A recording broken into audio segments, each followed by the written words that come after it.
પાટણ જિલ્લામાં લગભગ છેલ્લા 17 વર્ષથી અમારી સંસ્થા સ્વરોજગાર લક્ષી તાલીમો આલે છે.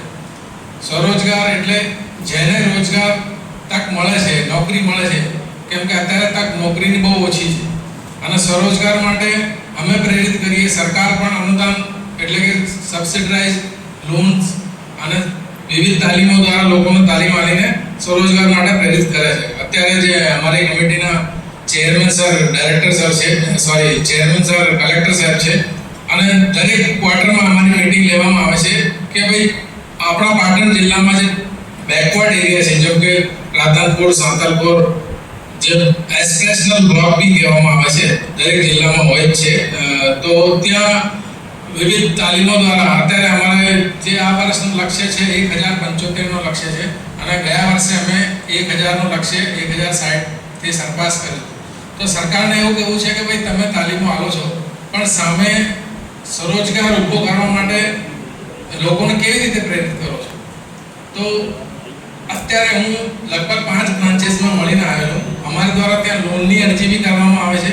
જે કોઈ પણ તાલીમાર્થી અમારે ત્યાં તાલીમ લીધા પછી એમની લોન અરજી, એમને ફોર્મ ભરાઈને જે બેંકમાં એનો ખાતો હોય છે ત્યાં એની લોન અરજી કરવામાં પણ આવે છે.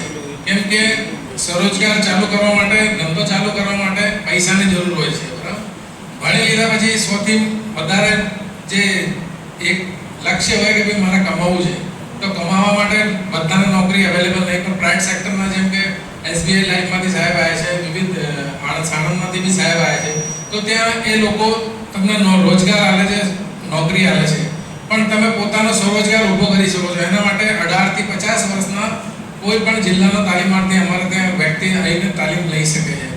તો આજે મને અહીં આવીને બહુ હર્ષની લાગણી થાય છે, કેમ કે લગભગ 3 અરજીઓ અત્યારે જ હું સેન્કશન કરાવીને આવ્યો છું બ્રાન્ચમાં, સમી બ્રાન્ચમાં, બીઓબીમાં અને બેંક ઓફ બરોડાની જે સબસિડાઇઝ બેંક છે, ગુજરાત ગ્રામીણ બેંક, તો એમાંથી 2 applications.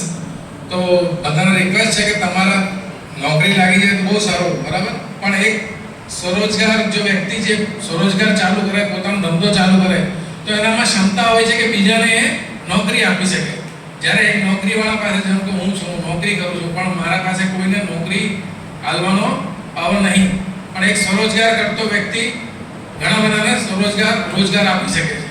Thank you very much.